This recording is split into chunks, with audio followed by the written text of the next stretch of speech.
Biker gang pours beer on a waiter until Chuck Norris pours pain on them. It's a quiet, deserted night on a Texas highway, and Mel's Diner is the only light for miles. But when a biker gang rolls in, looking for trouble, they find themselves messing with the wrong person. As they harass a young waiter, no one expects the unassuming man in the corner booth to be Chuck Norris, martial arts legend and all-around tough guy. What starts as a cruel prank quickly turns into a one-sided war where the gang gets a brutal lesson in respect. Hold on tight, because Chuck's about to make them regret ever stepping through that door. On a deserted midnight Texas highway, off a deserted midnight road, a nervous 19-year-old waitress was about to endure the sadistic sport of outlaws. An ordinary shift became lethal when the Devil's Hand biker gang burst in, knives as sharp as the laughter they used. Chuck Norris was no ordinary late-night patron. For years, he was a martial arts champion, an action hero, and previously an elite Air Force veteran renowned across the globe for beating up on rivals with unmatched accuracy. When the Devil's Hand spouted beer and humiliation onto a quivering teenager, they had no clue they were getting at a man who had destroyed tougher opponents on grander stages. Chuck stood up from his booth with stern determination, giving a calculated reply that would dismantle their dictatorship and force a reckoning none of them saw coming. What started as a raucous gang bullying a young waiter would turn into a war that shattered their authority and rekindled hope. The desolate Texas highway and all those who stopped through Mel's roadside diner would never be the same once Chuck Norris doused pain on the Devil's Hand. Before we get going again, let us know where you are listening from. And if this story moves you, be sure you're subscribed because tomorrow I have something extra special set aside for you. The neon sign outside Mel's roadside diner flashed. On the dark sky, a feeble blue light glowing across the deserted highway. Well after midnight, the diner sat like a beacon of light in a sea of darkness in rural Texas, where the highway ran on forever in both directions. Within, the air was thick with the smell of coffee and grilled onions. There was an old jukebox in the corner playing Johnny Cash on a level just high enough to override the pauses between spotty conversation. 5 booths against the wall under, windows that reflected the fluorescent ceiling glare. The counter across from it, worn surface bearing coffee rings and elbow marks that stretched back decades. Behind the counter, Mel Harrison dried his hands on a dish towel. His weathered face, a topography of 60-some years' labor. He'd been here 30 of those, witnessed all manner come throtters, families, lovers on the run, and every now and then trouble. The smell of the latter was one he could pick out a mile away, and his nose was twitching tonight. "More coffee, sir?" The voice belonged to Danny Whitaker, a gangly 19-year-old with eyes as kind as they were yet to learn to conceal their nervousness. College texts overflowed from his backpack over-the-counter engineering, advanced calculus aspirations bigger than this joint. But for the time being, the night shift at Mel's kept his widowed mother's lights aglow and his sister in special education classes. "Thank you." The soft response came from the booth in the corner. The guy in the booth didn't glance up as Danny filled his cup. He didn't have to. Chuck Norris had his eyes on the humble plate of eggs and toast in front of him, apparently intent on nothing but his breakfast. His demeanor was unobtrusive, just another passerby, marked only by his quiet stillness among the soft hum of the diner. He had on a plain chambray shirt and jeans, no flashy watch or accessories. His beard trim and tidy, his eyes bright and sharp. Even at the late hour, nothing about him proclaimed him to the group of patrons scattered around the Dinera trucker nursing his 3rd cup of coffee. An old couple who shared a slice of pie. 2 factory workers who were locals stopping by for a bite after their late shift. Chuck's eyes, though, saw all. Not the shaking way Danny's hands quivered a little as he poured, nor the shielding look Mel gave the boy's direction, nor the faraway growl that had just started to make itself heard through the thin walls. Mel heard it too, his shoulders bracing themselves as he glanced up from the grill. "Danny," he spoke softly, "perhaps clear those vacant tables pronto." The rhythmic drumming increased, the familiar snarl of more than one motorbike coming, their way at high speed. The old couple looked at each other, the wife's hand going out to her husband's across the table. The factory workers ceased conversation in mid-sentence. Danny hurriedly picked up plates from an unused booth, his Adam's apple bobbing as he swallowed hard. "Riders this time of night, Mr. Harrison?" Mel just nodded, his gaze darting to the window as the leading headlight blazed its way across it. Just be friendly and efficient with him. Maybe just passing through. But his voice belied his uncertainty. Motorists at that time of night arriving hot and not just drifting by it meant trouble. Outdoors, engines revved before going into sudden silence. Shadows darted across the windows. 5, 6, then 8 figures. Laughter burst forth, raucous and intentional, the type used to declare a presence, not to be happy. In his corner booth, Chuck bit into the toast again. His attitude remained unchanged, but something moved in his perception of Predator's awareness of another predator entering its domain. He did not glance up when the door swung open loudly enough to make the blinds shake. He did not have to. He already knew precisely what was arriving. The lead biker crashed through the door as if he were breaking into a fortress, not a business. Heavy and tall, with a wild beard and leather jacket full of patches, he stood holding the door open, and 7 others swaggered behind him. They swaggered as if they owned the joint, stomping, big voices, more space in their bodies than needed. They all came in except their leader. He walked unlike the others, with a swagger that was controlled. Leaner, younger, with angular features and cold eyes. He wore his arrogance second nature. A jagged scar extended from his temple to his jaw, and the patches on his vest said, "Devil's Hand, MC, with Ripper underneath it." "Well, look what we got here, all snug in a little hole," Ripper declared, his baritone slicing over the soft baritone of Johnny Cash. "Looks like we caught ourselves some midnight munchie, boys."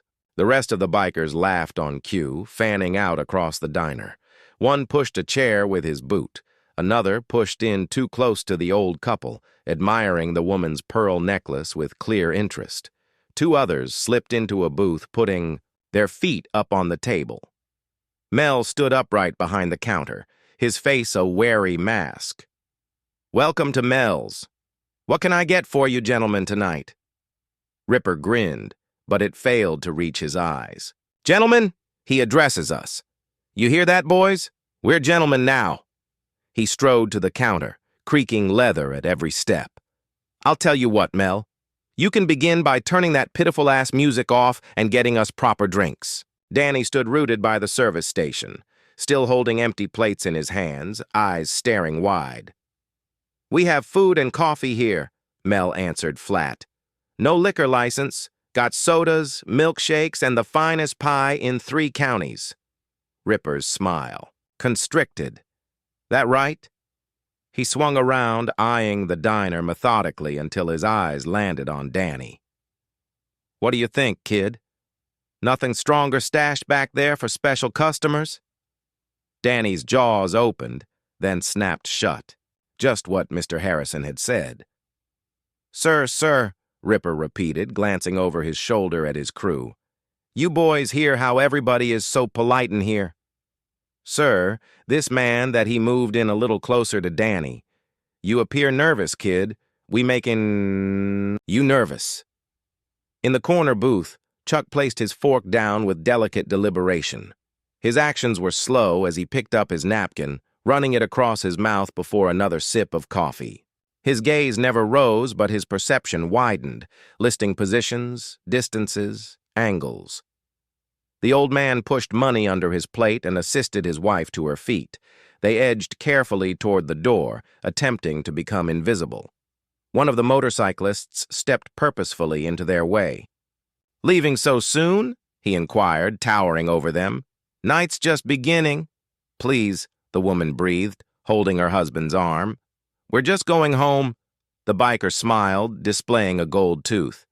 Perhaps pay the exit tax beforehand, Grandma. That's a nice necklace. Let them through. Mel's voice came from behind the counter. Firmer now. Ripper raised an eyebrow. Oh, you making the rules here, old man? In my diner? Yes. Mel's hands were flat on the counter, bracing himself. They're good customers. Good people. For an instant, a tension snapped in the air. Then Ripper laughed and flicked a contemptuous hand. Let the fossils be, Shark. We have better fun. The biker shifted back awkwardly. The old couple moved hastily. Out. The bell above the door, a tinkle in their wake. Danny had not moved yet, plates pressed against his chest like a shield. Hey, you! Ripper shouted to him. Twitchy, we're hungry. What's good here? Before Danny could respond, the obese biker, who'd come in first, smashed his hand on a table. I want some pot service around here. Burgers for everyone and coffee black. Danny nodded hastily and fell back behind the counter, piling dishes in her shaking hands. Mel approached the grill, his gaze never wavering from the bikers as he arranged. Patties. The truckers had quietly exited during the ruckus. The factory workers were crouched in their booth with heads lowered, obviously trying not to be noticed as they completed their meal. Chuck alone stayed separate, still intent on his plain meal, as though the mayhem in progress around him existed in another universe. One of the bikers spotted him then, the solitary figure seemingly unaware that they were entering. Hey, what about this one? He shouted to Ripper. Old chap doesn't look impressed with us. Ripper let his gaze flick over, a small narrowing of his eyes as he absorbed Chuck's serene expression. For a heartbeat, some semblance of uncertainty crossed his Phaeacian animal's instinctive realization that he faced a more lethal predator. But it was quickly replaced by practiced bravado, likely deaf. Ripper dismissed, or too dumb to know when to be afraid. He shifted back to Danny, who was hastily scooping coffee into mugs, mindful their trembling hands. Don't want you to hurt yourself. Danny nodded without glancing up, his concentration solely on not spilling. He got 8 mugs filled and onto a tray. The evening was young yet. The storm had just started to brew. And in his corner booth, Chuck Norris quietly ate his plain meal, as still as the approaching dawn. The smell of cooking meat in the diner briefly overcame the stench of leather and unwashed denim that had marched in with the bikers. Mel cooked on the grill with stern effectiveness, his weathered hands slapping burgers back onto the grill as his eyes never ceased following the men who desecrated his place. Danny zigzagged between the counter and the biker tables, delivering coffee with the delicate delicacy of a bomb disposal expert disabling a device. His shoulders curled forward as if attempting to shrink away, smaller, less perceptible prey animal. Instinct when predators are near. Watch it, Twitchy, a biker with a shaved head and tattooed arms down to the wrists said. He jammed his boot out in front of Danny as he walked by, almost causing him to stumble. Wouldn't want to create a mess. The others chuckled, the sound being harsh against the diner's normal quiet. One of them leaned over and removed the pencil from behind Danny's ear. Ordering from us or writing love letters? He broke the pencil in half and let the pieces fall on the floor. Fetch me some fries with that burger. Danny nodded, stooping to grab the snapped pencil before rushing back behind the counter. The factory hands had already paid and slipped out among the chaos, so the only ones remaining in the diner were Chuck Norris and the bikers. Ripper lounged in a booth towards the middle, looking over his makeshift kingdom. He tapped his fingers. On the tabletop, an agitated energy emanating from him. The first burst of intimidation was already fading, and Danny could feel the deadly tedium settling in. Hey, Mel, Ripper yelled. This joint always this empty, or did we run off all your customers? Mel didn't glance up from behind the grill. Midnight on a Tuesday. It's around average. Average, Ripper said again, trying the word like something sour. You hear that, boys? We've arrived in normal USA. He chuckled, and the others followed obediently. I hate normal. One of the bikers, a thin man with a scruffy beard, slid into the booth opposite Ripper. We could spice things up. His gaze flicked toward Danny. Kid looks like he could use some excitement in his life. Something cold dripped down Danny's spine as he sensed their notice focus on him more intently. He occupied himself lining up condiments on a tray, attempting to render himself invisible through sheer will. Mel set the first half-dozen burgers onto plates. Danny orders up. Danny stepped to take them, relieved for the distraction. But as he reached for the plates, Ripper's voice sliced through the air once more. So what's your story, Twitchy? You look like you should be cracking books, not flipping hash at midnight. Danny froze, caught between the counter and the biker's notice. Just working my way through college, sir. College boy, Ripper said, glancing at his companions. Hear that? We got ourselves a future doctor or lawyer serving us. What are you studying, kid? Engineering, Danny answered quietly, stacking burgers onto his tray. Engineering, Ripper mocked, his voice high-pitched and nasal. Going to build bridges, design pretty buildings while guys like us do the real work putting them up. Danny did not reply, his attention on balancing the tray as he lifted it. In his corner booth, Chuck placed his empty coffee cup down with quiet deliberation. His meal was done, the plate pushed slightly away. Still, he did not move to leave. His stillness was not the rigid tension of fear like the factory workers who had run, but the patient reading of a situation by eyes expert at their work.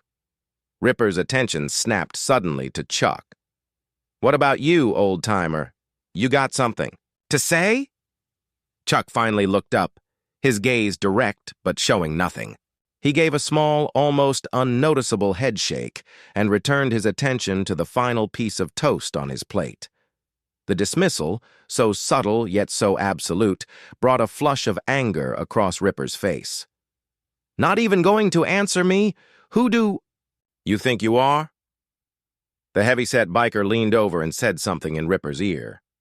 Ripper's eyes grew wide a moment, then narrowed once more as he looked at Chuck more intently. No way, he said, but his voice was tinged with doubt.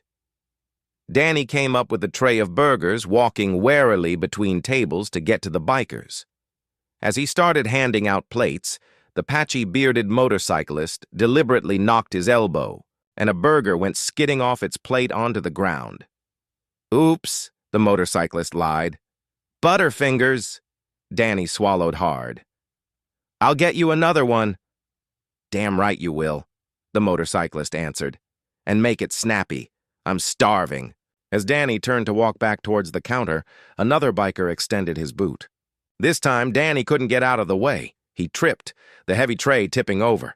Coffee mugs shattered on the floor, spilling hot coffee across Di's legs and tugging on the linoleum. The bikers burst out laughing. Jesus Christ, kid! Ripper exclaimed in between laughter. You really are pathetic. Danny stood among the wreckage, coffee dripping from his pant legs, ceramic fragments scattered at his feet. His face blazed with shame. Mel emerged from behind the counter, dish towel clutched in her hand. That's enough. You've had your fun. The laughter slowed, gave way to a menacing silence. Excuse me? Ripper's voice was low, which only made it more menacing. I told him. That's enough, Mel echoed, his tone firm even though fear shone in his eyes. You want to eat? Good. You want to be obnoxious. I don't have a problem with that, but you don't play with my staff. The Ripper slid out of the booth and stood to his full 6-foot height, a good head taller than Mel. Is that correct? And who is going to stop us? You, old man. The rest of the bikers rose too, standing in a loose circle around Mel and Danny. The why? Tension in the diner had moved from awkward to threatening. Perhaps we're not communicating, Ripper went on, advancing on Mel. We ride where we please. We do what we please. And at the moment, we want some fun. The obese biker pulled out a photograph of water from a nearby table. With slow deliberateness, he approached Danny, who was rigid with fear. It took us a long time to tell and set up this story, so if you're enjoying it, please subscribe to our channel. It's worth a lot to us. Now, let's get back to the story. No, Mel interrupted, positioning himself between them. You do that, and I'm calling for the sheriff. Ripper chuckled. Sheriff's station is 20 miles out of here. By the time he gets here, we'll be history. His hand flashed out, capturing Mel by the apron front. And your diner may not be so well. Chuck put down his napkin and set both palms on the table flat. The motion was slow, but somehow commanded the attention of the entire room. He did not stand, did not speak, but simply gazed straight at Ripper with unflinching, peaceful eyes. Ripper blinked back for a moment under the steady gaze, then regained his boldness. You got something to say, old coot? Say it. Chuck was silent, but something in his unflinching stare caused Ripper to drop Mel's apron and step half back. Skull, Ripper said to the burly biker. Give our college boy a shower. Looks like he spilled on himself. Before Mel could step in a second time, Skull upended the water pitcher over Danny's head. Water poured down the young man's face and shirt, dripping onto the already wet floor. Danny gasped, blinking rapidly, his body stiff with shock and shame. The bikers burst out laughing. One clapped his knee, another thumped the table. That's better, Ripper said, smiling. But I think he's still too dry. He picked up a bottle of ketchup from the table, uncapped it, and held it aloft. What do you think, boys? Red's his color. The patchy, bearded biker had moved behind Danny now, clasping his shoulders to hold him in position. Do it. Rip. Kid needs some color in his life. Danny's eyes were wide with fear and shame. A shiver ran through his body as he fought not to cry. Mel surged forward. That's enough! Two bikers caught him, holding him easily. Mel struggled in their grip, his face weening with effort and rage. Let him go, he demanded. This is my place. Not tonight, it ain't, Ripper said. He turned the ketchup bottle upside down, holding it over Dai's head. Tonight it's ours. A single tear fell down Danny's wet cheek. He gazed at the floor, shoulders slumped in defeat. At the corner table, Chuck Norris finally stood. It wasn't a dramatic movement. He didn't spring to his feet or shout a challenge. He simply stood, pushing his chair back with a soft scrape against the linoleum floor. The sound shouldn't have carried over the bikers' laughter, but somehow it did. The diner fell silent as every head turned toward the corner booth. Chuck stood erect, his posture relaxed yet authoritative. His face remained neutral, but his eyes had changed. There was an intensity there now, a focused determination that hadn't been apparent before. Ripper lowered the ketchup bottle slightly. Well, Grandpa's joining the party. Chuck took one step forward, then another. He moved unhurriedly towards the group, his gait steady and controlled. You got something to say? Ripper challenged. His tone edged ever so slightly with uncertainty now. Chuck halted a few feet away. He glared at Danny, then Mel, then finally at Ripper. When he spoke, his tone was soft, but had resonance throughout the diner. Let the boy go. The words hung suspended, uncomplicated but heavy with authority. Not a request or even a command. It was a declaration of what was going to occur. Ripper blinked, then made an effort at laughter. Or what, old-timer? You going to make us? Chuck remained silent. He didn't have to. The calm determination in his gaze spoke volumes. For an instant, the diner rested upon the tip of a knife's edge of tension. Then Ripper smiled. All teeth and no sense of humor. Boys, he said, looks like we got a hero. The fluorescent lights buzzed above, throwing unforgiving shadows across the tableau, immobilized in the middle of Mel's diner. Ketchup slowly dripped from the bottle clutched in Ripper's hand. Danny stood stiff, water still seeping from his wet hair down the back of his neck. In the background, the abandoned burgers started to smoke ever so slightly on the grill. Ripper's grin expanded as he gazed. Chuck, Up and down. I was bored to start with, he said, passing the bottle of ketchup to a biker sitting next to him. This could be fun. Chuck had not budged, his position loose but steady, hands hanging at his sides. His eyes clear, intent, unwavering, were still locked on Ripper.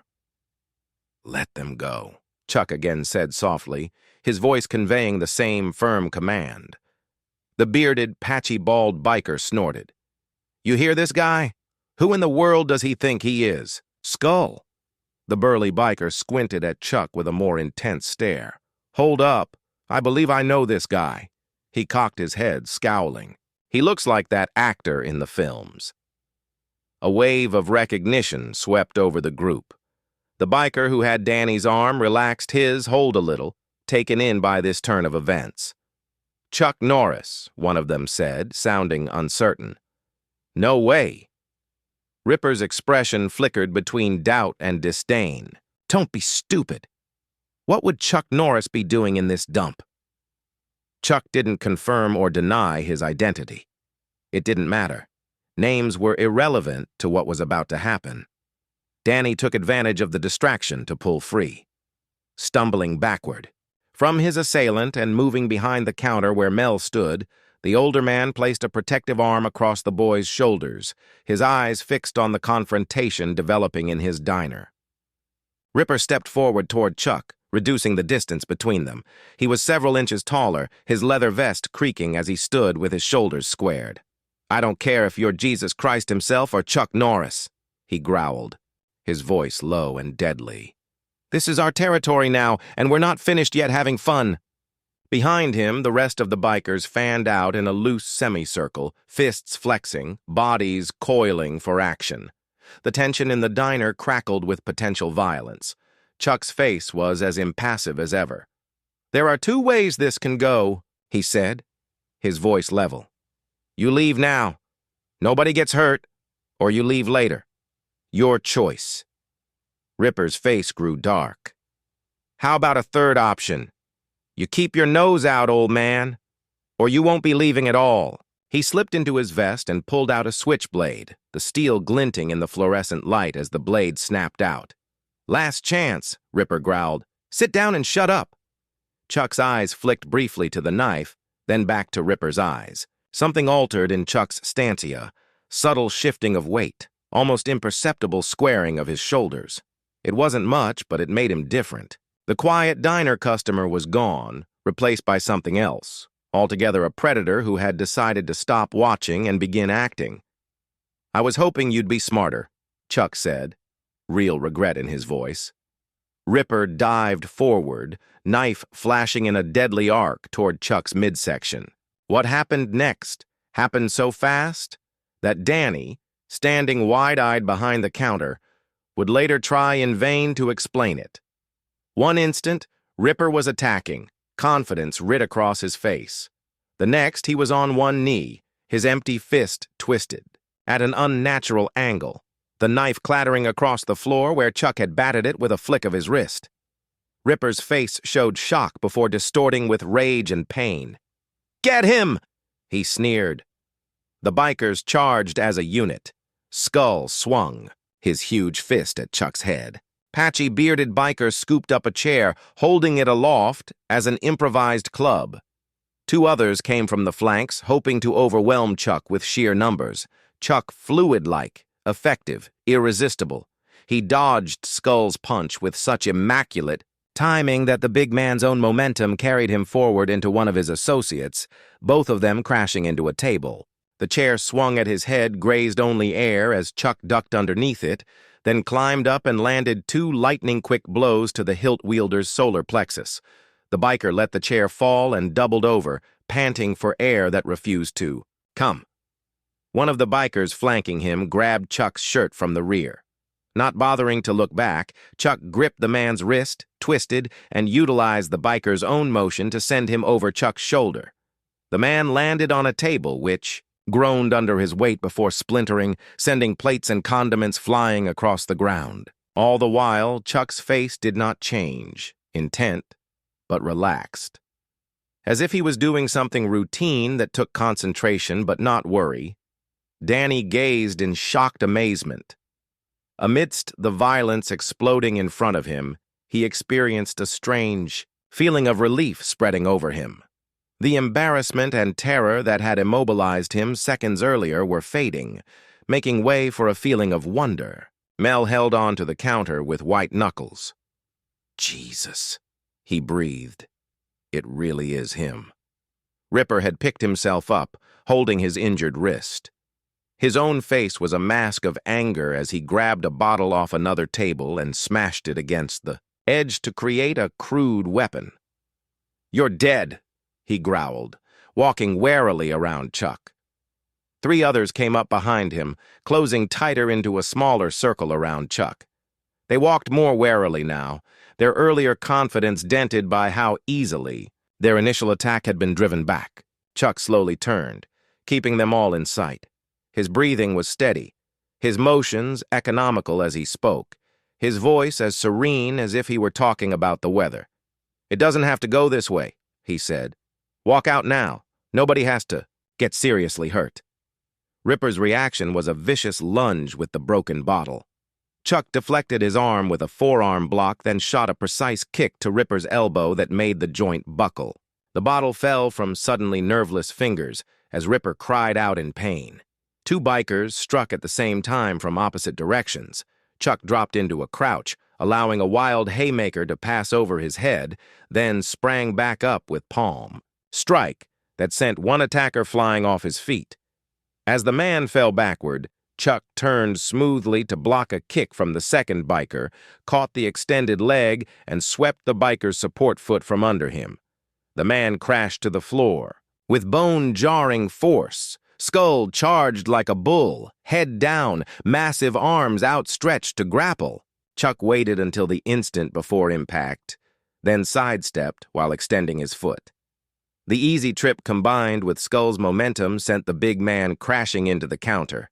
He struck it with enough force to crack the laminate surface before sliding to the floor in a dazed heap. The other bikers hesitated, looking uncertainly at each other. What had started out as easy entertainment had grown into something else. A whole systematic demolishing of their supposed power by a man who hadn't even raised his voice, Ripper holding his injured arm back toward the door. "This isn't over," he growled. "Not by a long shot." Chuck met his eyes steadily. "It can be right. Here, right now. Your choice." Something in Chuck's calm assurance seemed to further infuriate Ripper. He looked around wildly, then spotted Danny watching from behind the counter. A cruel smile twisted his features. "The kid," he said, jerking his chin toward Danny. "Grab him." 2 bikers approached the counter. Mel stepped between Danny and them, grabbing a spatula from the gorilla pitiful weapon, but the only one he had. "Stay back," he said, his own voice shaking with fear, but resolute. Chuck rushed so fast he appeared to blur. One moment he was confronting Ripper. The next he stood between the bikers and the counter. His hands finally were in fists. "No," Chuck said, and that one word was so heavy that the bikers halted in their tracks. Ripper's rage-rattled face twisted in anger and frustration. The command he'd created by intimidation was eroding with every second. In desperation, he reached behind him and produced a snub-nosed revolver. "Enough!" he shouted, his voice cracking slightly. "Nobody moves!" The mood in the diner changed. In an instant, the wild brawl halted as the bikers retreated from the gun, with Chuck standing alone in the middle of the room. Ripper raised the revolver to Chuck's chest, his hand shaking just a little. "Not so tough now, are you? All your high-flying tricks don't count against this." Chuck's face didn't change. If anything, a flicker of sadness passed across his face. "Put it away," he said softly. "You use that. There's no turning back." Ripper laughed. A high, odd sound. Turn back. "There's no turning back anyway. You've seen to that." He waved the gun, pointing at his injured friends. "You think we just walk away from this?" "Yes," Chuck said bluntly. "That's just what you do. You walk away. You leave these people alone, and you never come back. Ripper's finger tightened on the trigger. Give me one reason why I shouldn't blast a hole in you right now. Chuck didn't blink, didn't stiffen, didn't look away from Ripper's. Because you're better than this. The words, so out of place, seemed to take Ripper aback, his brow furrowed in uncertainty. What? Deep inside? Chuck went on, his voice even uncertain. You know this isn't the person you want to be. Scaring people weaker than yourself. Threatening a kid trying to make a living. Brandishing a gun when you're getting beaten. He shook his head a little. That's not strength. That's fear wearing a mask. Ripper's hand faltered, the gun barrel dropping before he stabilized it. Shut up. You don't know me. I know enough, Chuck said. I know you've got a decision to make right now. We all do. Always. A heavy silence filled the diner. The only sounds were the soft moans of hurt bikers and the faraway hum of the neon sign outside. For an instant, everything teetered on the edge of a knife and death. Choice and consequence, hanging on the trigger pressure of one man's finger. Then from outside came the wail of a distant siren. Ripper's head snapped to the noise, his eyes widening. Cops? He glared at Mel. You called them? Mel shook, his head looking as surprised as everyone else. The patchy bearded biker, now leaning against a table and holding his ribs, spoke up. Highway Patrol makes rounds on this stretch Tuesday nights, regular as clockwork.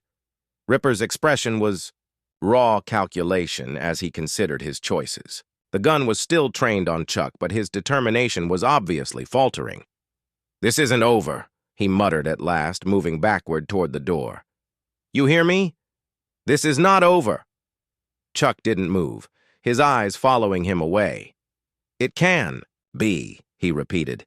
Your choice. The other bikers assisted their wounded friends to their feet, eyes hostile on Chuck as they retreated toward the door. Ripper was last to disappear, the gun still projecting before him until he stood at the door. There, he paused for one final threat. I'll remember your face, old man, and I'll find you.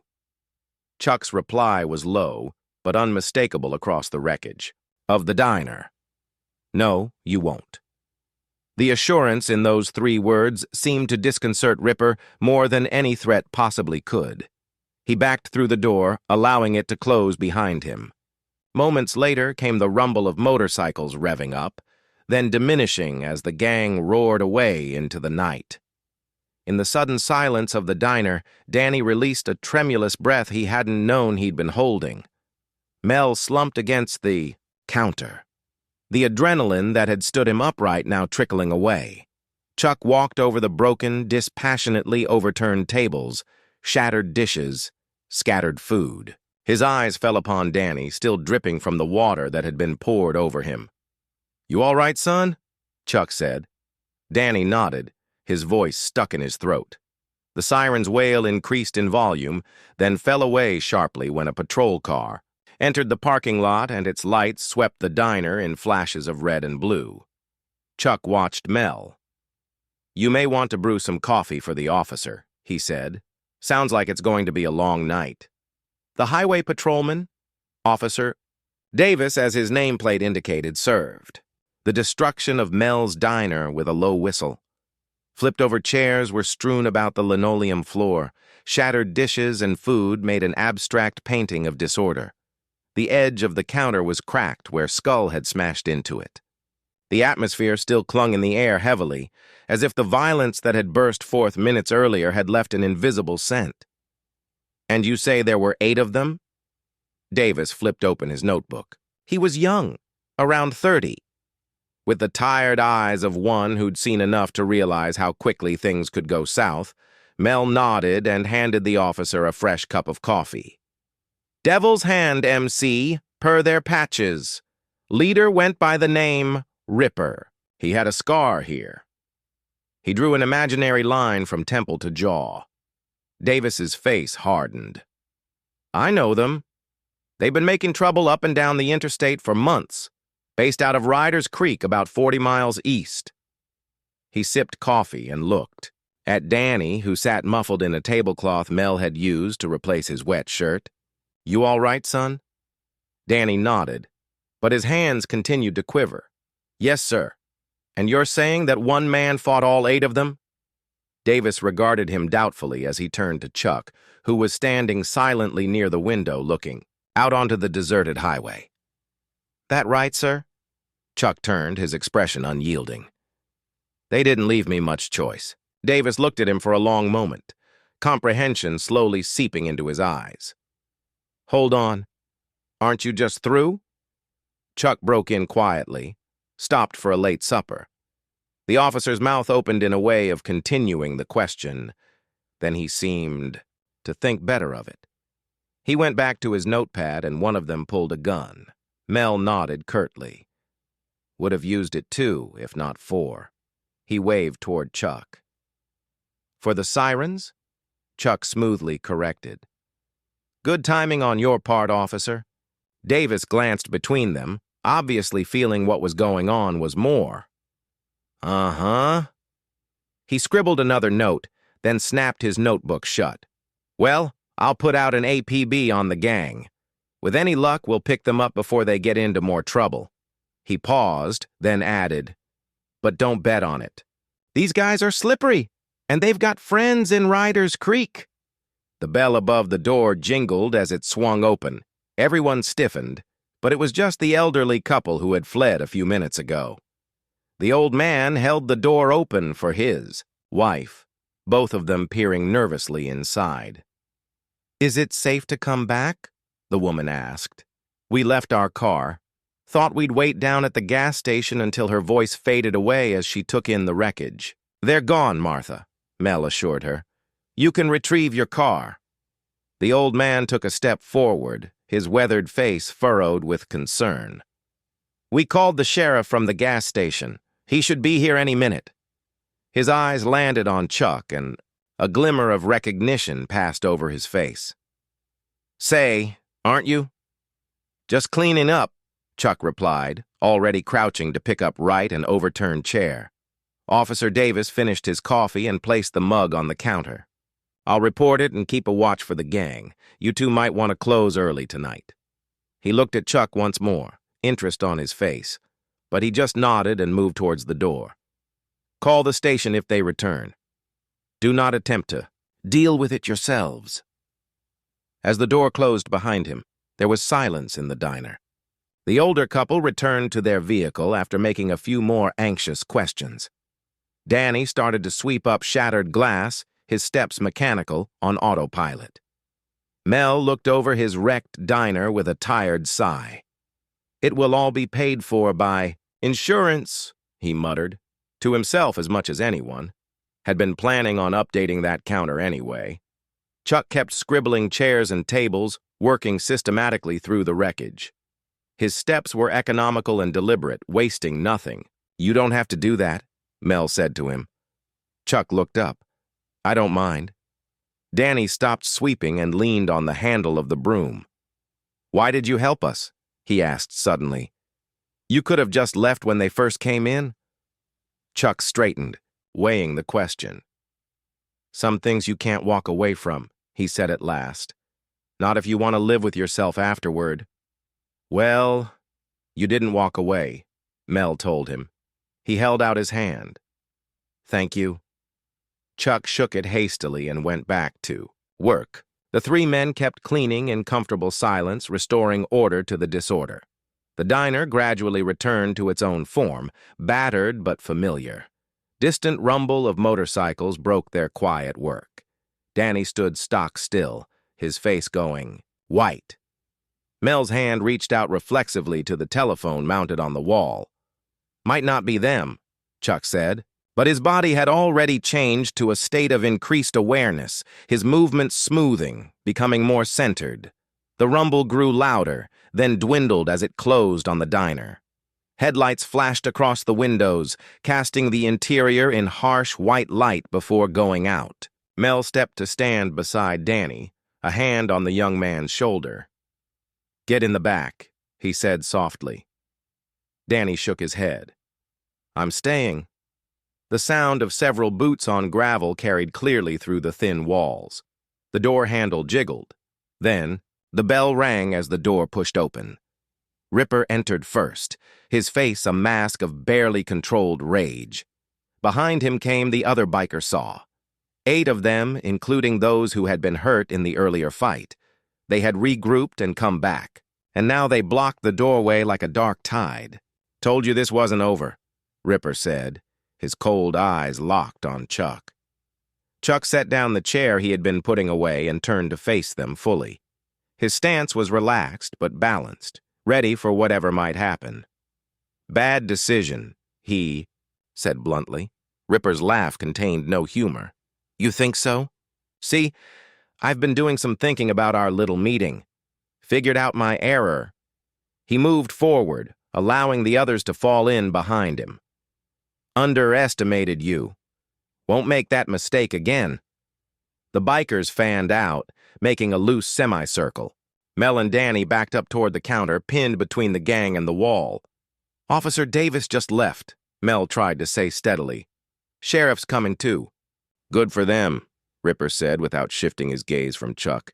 "Let them mop up what's left when we finish." Chuck didn't move, didn't change expression. Last chance, he spoke softly. "Walk away." There was something that changed in Ripper's face. A flicker of doubt quickly covered over with bravado. 8-1 old man. "You do the math." "I have done," Chuck answered. "The odds are against you." A shiver of fear ran through the bikers. Even with more of them, recollection of how easily Chuck had sent them packing before was still fresh. Ripper picked up on their uncertainty and growled. He happened to be lucky last time. This time we are prepared for his gimmicks. He reached into his vest, and for a heart-stopping split second, Mel thought he was reaching for the gun again. Ripper pulled out a pair of brass knuckles instead, sliding them onto his fingers with smooth facility. "No more playing nice," he said, flexing.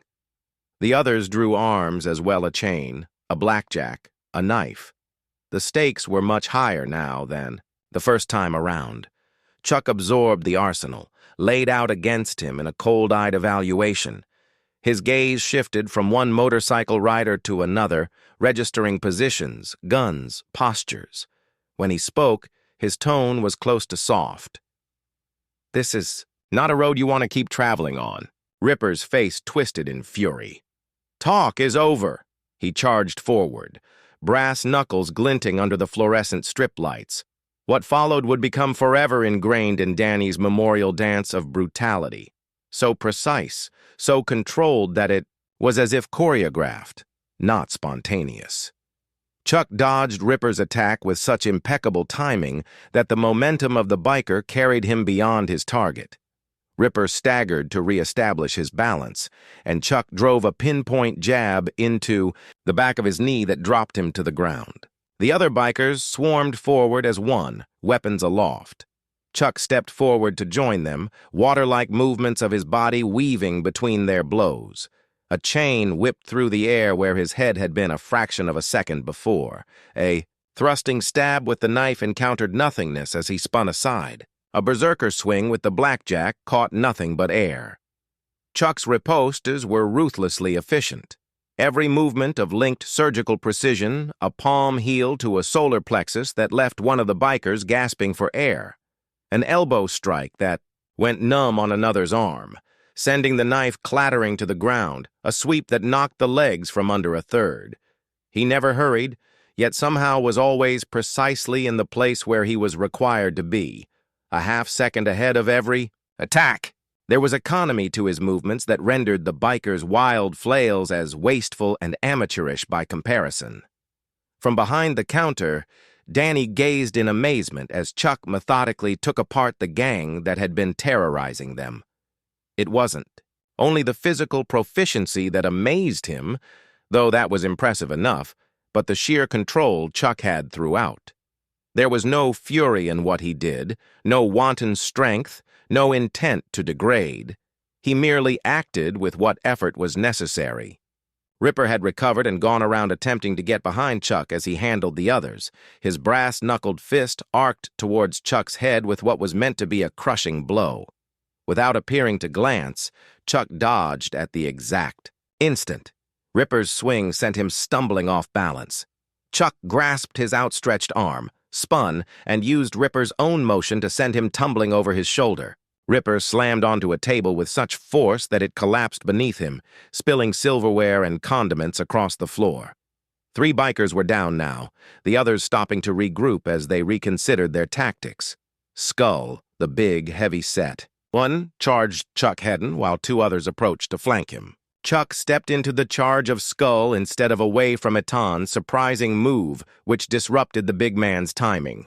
Upon collision, Chuck redirected the momentum of Skull upwards, lifting him off his feet with a masterfully executed hip throw. Skulls flew through the air and struck the 2 bikers on either side, all 3 of them hitting the floor in a heap of arms and oaths. The rest of the bikers retreated. Their confidence was broken. One of them spun around and ran for the door, without looking back. Ripper climbed to his feet, a trickle of blood dripping down his forehead from a gash above his eye. His expression was one of rage and incredulity. "Who are you?"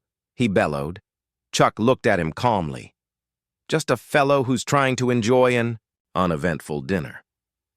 Something about Chuck's tranquility appeared to infuriate Ripper even more. With a bellow of rage, he attacked once more, flailing wildly with the brass knuckles. Chuck took his wrist in mid-stroke, subjected it to pressure on a precise point, and the brass knuckles dropped from suddenly nerveless fingers.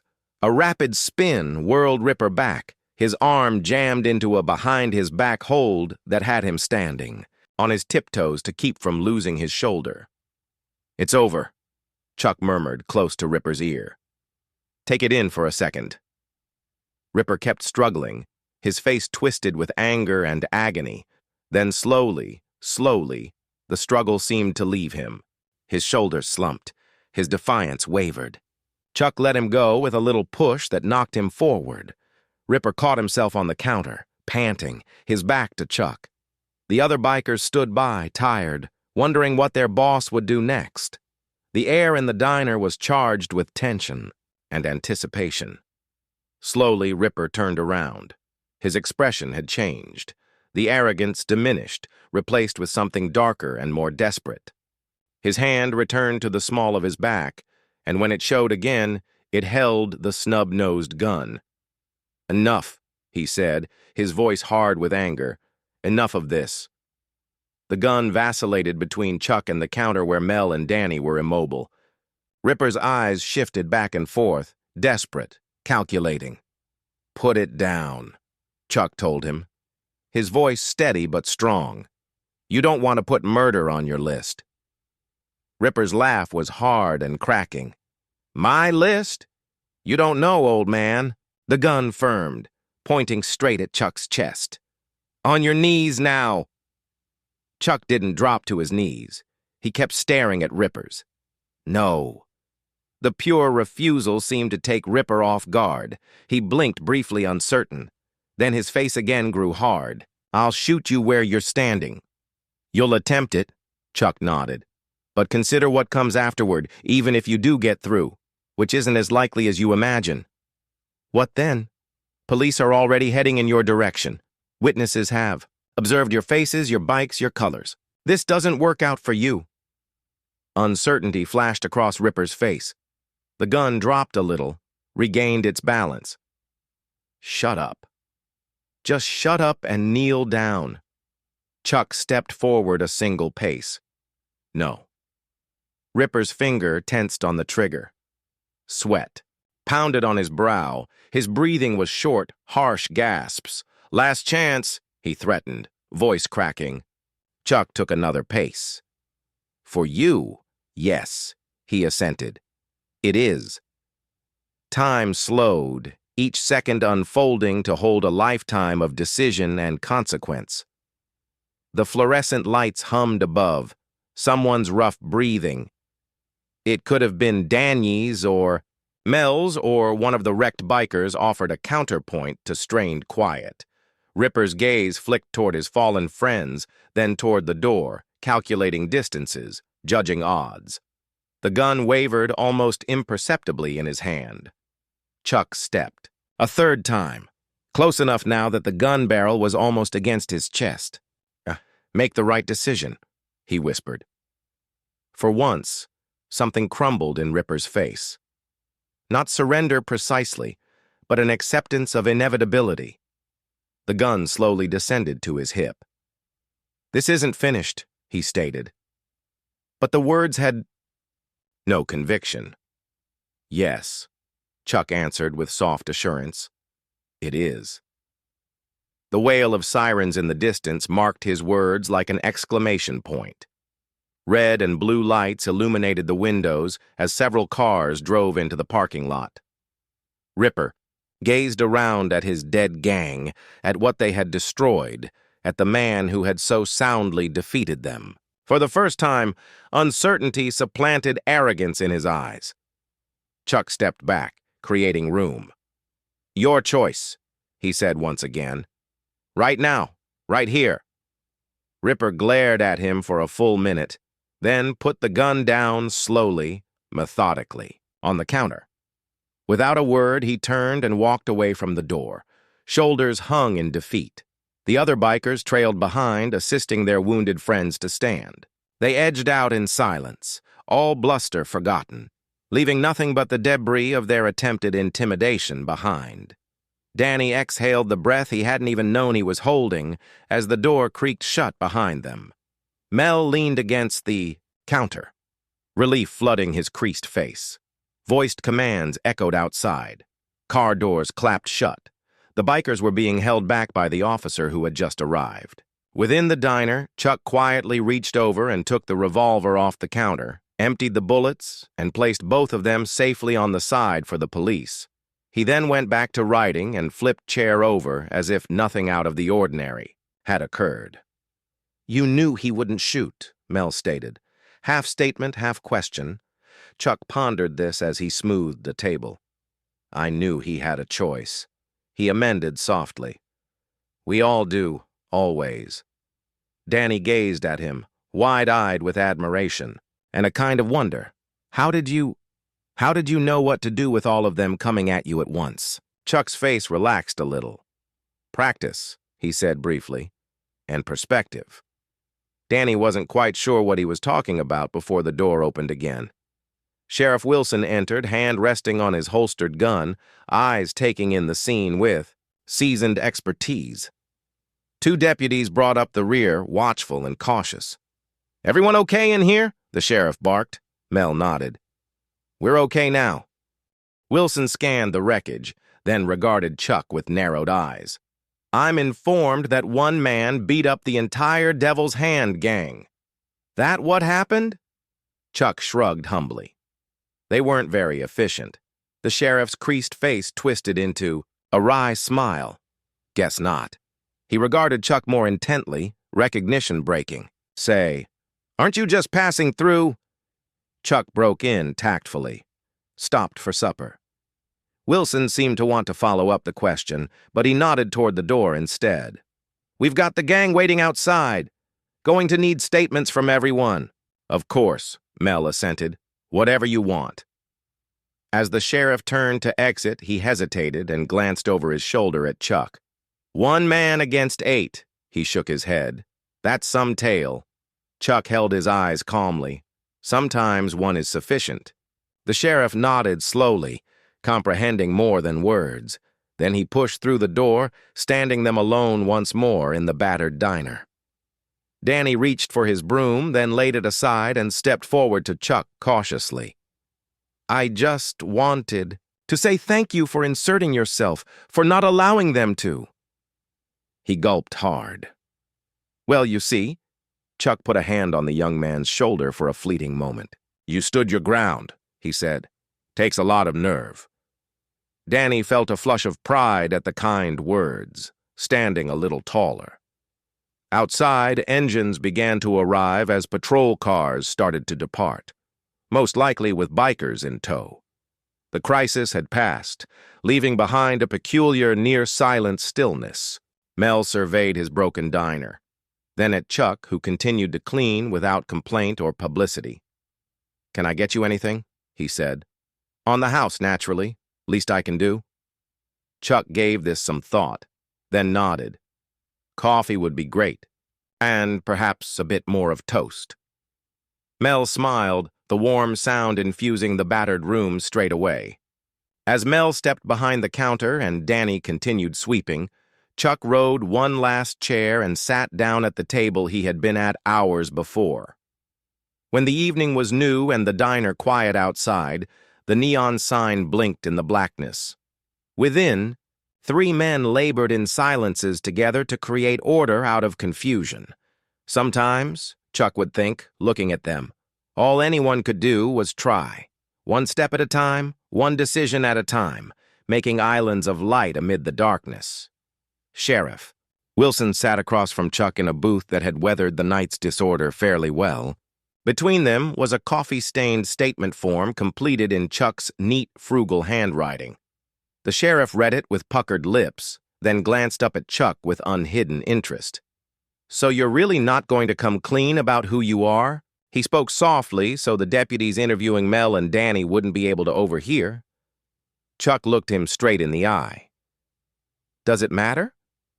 Wilson pondered this, then nodded slowly. "Guess not. Statements are what count." He clicked the paper with one blunt finger. "And that's consistent with what the others reported." He looked around at the wreckage of the diner. More or less. More or less." Chuck nodded in agreement with the slightest glimmer of a smile. The sheriff sat back, regarding Chuck with the seasoned eye of one who had spent decades reading people. "You see, the Devil's Hand Gang had been holding this stretch of road hostage for months. Businesses, travelers, didn't matter. They took what they wanted and left terror behind." He shook his head. "Had been attempting to build a case on them, but witnesses have a tendency to forget what they saw when Ripper's boys arrive later." "That's so," Chuck replied. It wasn't a question. Wilson nodded. "But tonight, 8 of them caught red-handed with multiple witnesses. Property damage, assault charges, armed with a firearm." He whistled softly. "That's going to stick. That's going to send them away for a good long time." Chuck took a sip of his coffee, neither agreeing nor disagreeing with the sheriff's suggestions. Wilson folded up the statement and stuck it in a folder. "Well, whatever reasons you have for being here tonight, I'd say the county is in your debt." He held out his hand over the table. "Thanks." Chuck gave it a brief shake, then went back to drinking his coffee. As the sheriff stood to take his leave, Chuck said something. "They had a choice," he said softly. "They made the wrong one." Wilson leaned down, regarding him thoughtfully. "Most do," he acknowledged. "That's job security in my line of business."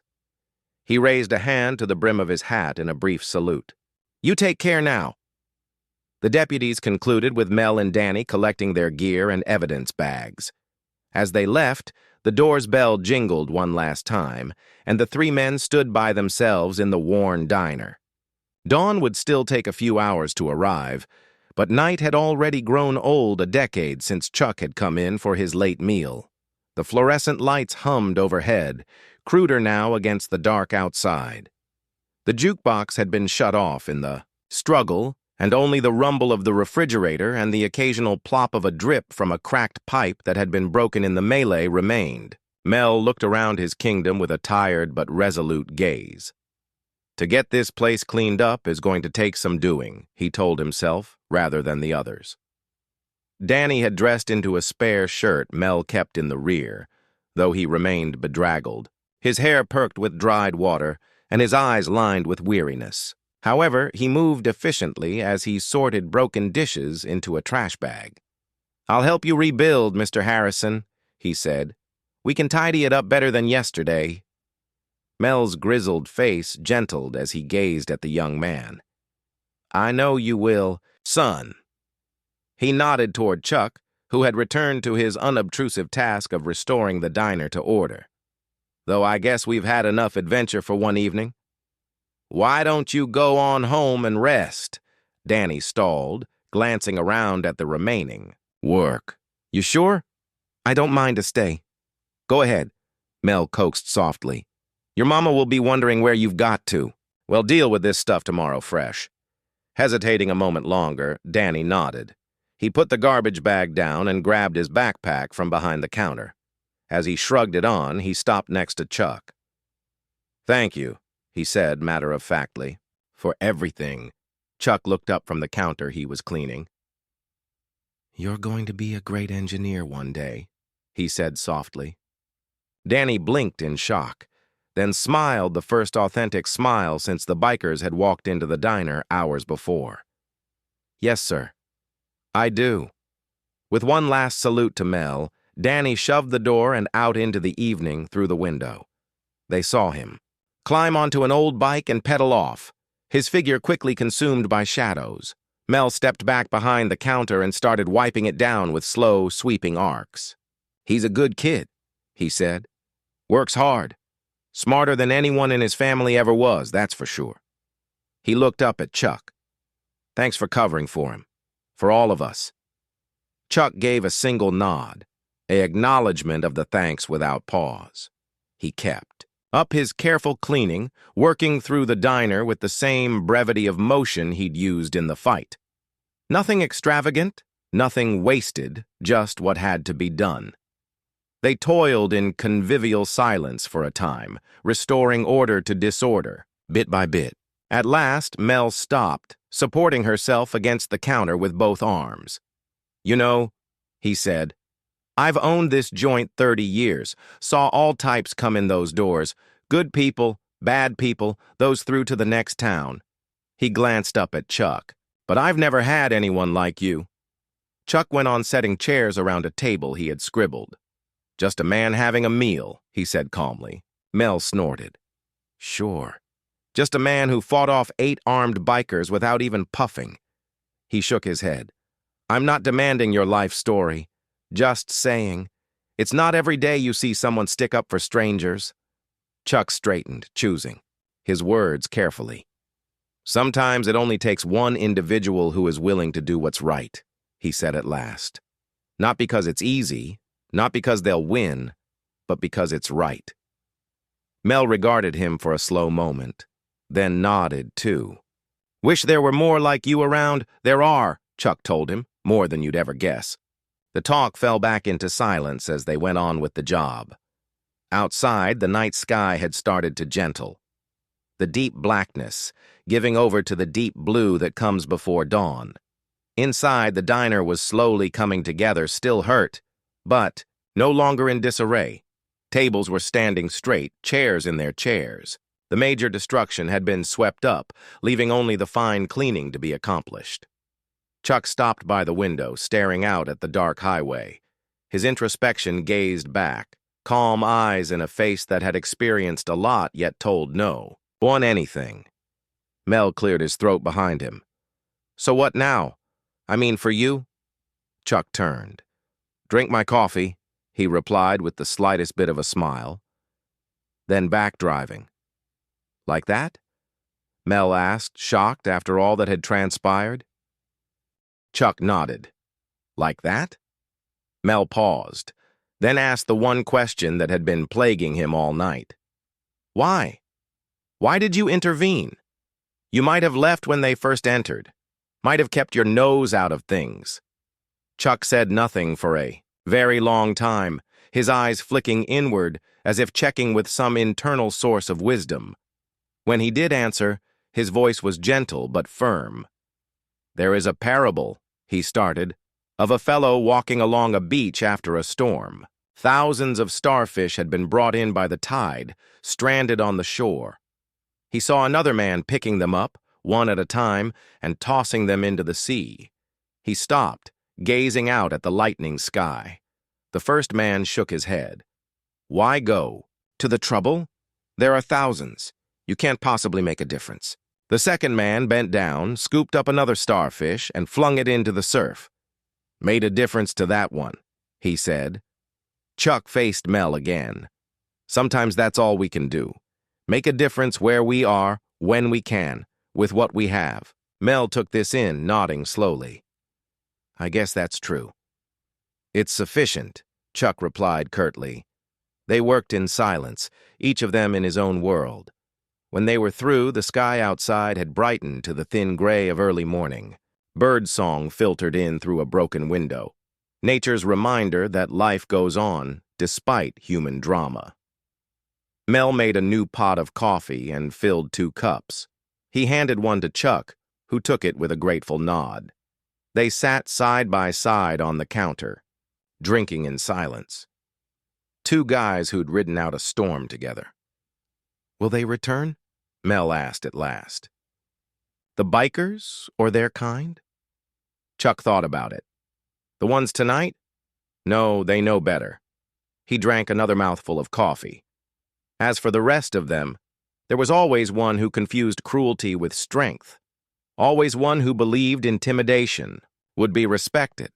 Not very reassuring, Mel noted with a dry tone. No, Chuck concurred, but there is always one willing to stand up for them as well. Don't forget that. Mel smiled weakly. I won't. They sipped their coffee as the first real light of day crawled over the horizon, coating the sky in pale pinks and golds. The neon sign on the street out there flickered off by itself, programmed to do so at dawn. He had his little slice of normalcy, reestablishing itself. Chuck got up, putting his vacant cup on the counter. I should leave. Mel got up, holding out his hand. Safe journey and thanks again. Chuck gripped his hand hard. Take care of Danny, he said. That kid's going somewhere, count on it. Mel promised him. Chuck moved to head towards the door. Stopped. He pulled out of his pocket a bill that he had folded and left on the counter. For dinner, he said. Mel looked at it incredulously. After all you did, you still pay for dinner? Chuck's face was still serious, but his eyes had a warm glint. Best toast I've had in ages. With that, he shoved through the door and out into the breaking day. Mel trailed him to the doorway, standing there as Chuck strode to a plain pickup at the back of the lot. He got in without glancing back, turned the key in the ignition, and drove onto the highway, east toward the east-rising sun. Mel remained, in the doorway long after the truck had vanished from sight.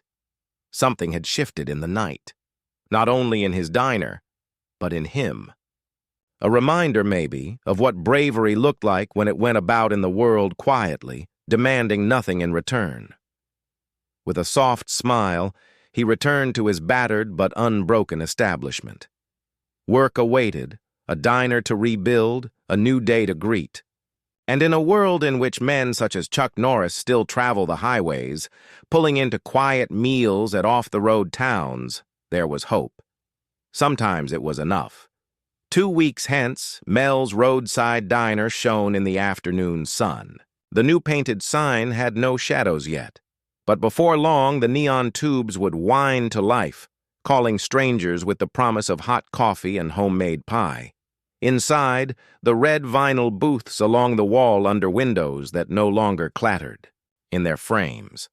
The counter olive oak was now, rather than laminate, shining beneath new pendant lights.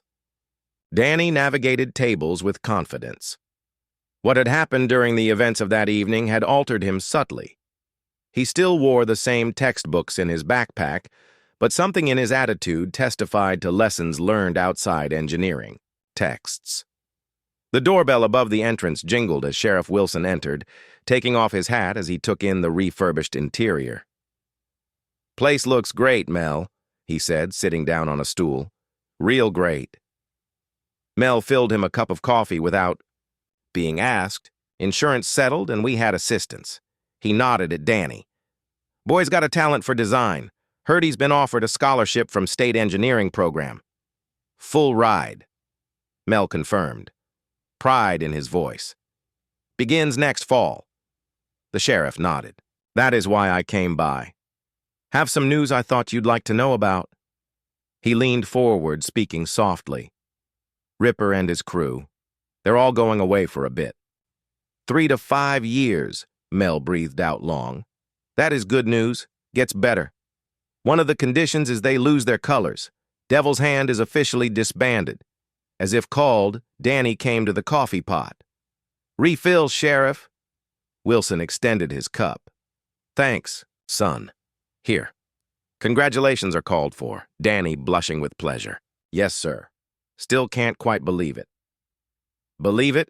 Wilson asserted. "You earned it." Danny's smile wavered a bit. "Concerning that night, that man who assisted us, Mr. Smith," Wilson provided, adopting the name Chuck had given. "Right. Him wasn't. It, Chuck Norris." The sheriff drank another mouthful of coffee. "Strange thing about legends. Sometimes they're nothing more than tales we tell ourselves. Other times, he let his sentence fade away. Other times, they stroll in right through our door when we most need them." Danny nodded slowly. "I've had a lot of time to think about it. Not only what he did, but how he did it. He wasn't mad, wasn't trying to impress, wasn't even scared. He simply knew what had to be done and did it. A difficult thing," Wilson explained. Mel went outside to switch on the neon sign as dusk fell. It cast a glowing blue light over the parking load, a haven for wayfarers, a guarantee of respite. Danny collected his books inside. "Think I can leave early, Mr. Harrison? Big test tomorrow." Mel waved him off. "Go on." Danny hesitated. "I think I understand now what he meant about choices. About doing what's right because it's right, not because it's easy." He shouldered his backpack. "I want to be that kind of engineer. The kind that builds things that last, that matter. The type that does the right thing even when it's not easy." "I believe you're doing great," Mel said softly. When the full darkness fell, the diner shone like a beacon of light in the midst of the big Texas night. The doorbell rang softly. Mel glanced up. The welcome stuck in his throat when he saw the silhouette. Chuck Norris stood in the entrance as quietly as ever. "Evening," he replied bluntly. "Evening to you. Coffee?" Chuck nodded, sitting on one of the stools. His gaze swept around the remodeled diner with unspoken approval. "Place looks nice," he noted as Mel placed a hot cup in front of him. "Didn't figure I'd be seeing you again," Mel acknowledged. "I was passing through. Thought I'd grab some supper." "Men use the same," Mel said, "except for an addition." He struck a laminated card outlining the Peacekeeper special. Chuck's corner of the mouth curled. "I'll have that then." While Mel got the meal ready, he said, "What brings you back this way?" "Checking on something I started. The boy's doing okay, got a full scholarship." Chuck nodded, satisfaction in his eyes. "Good. And you?" Chuck asked. "How are you doing?" The question caught Mel off guard. He took it seriously. "Better," he replied at last. "Different that evening. It reminded me of something I'd forgotten." "What's that?" "That one person can make a difference. One decision, one moment, one stance." Chuck tipped his head slightly. "Sometimes we all need to be reminded." As Chuck finished eating, he reached for his wallet. Mel shook his head staunchly. "Not on your life? Your money's not good here?" Chuck pondered this, then nodded in acceptance. "Thanks." "No," Mel responded softly. "Thanks." As Chuck got up to leave, Mel spoke again. "Can I ask you something? Why did you actually return?" Chuck was quiet for a moment, his gaze flitting around the diner, drinking in the rebuilt counter, the fresh paint, the folk enjoying their lunches. "To see," he said at last, "see what it took if it taught." Mel waved around the refurbished diner. "What do you think?" A rare, spontaneous smile crossed Chuck's face. "I think it did." He held out his hand. Mel shook it firmly. No more words needed between them. Chuck turned and walked towards the door. The bell jingled softly above. Safe travels.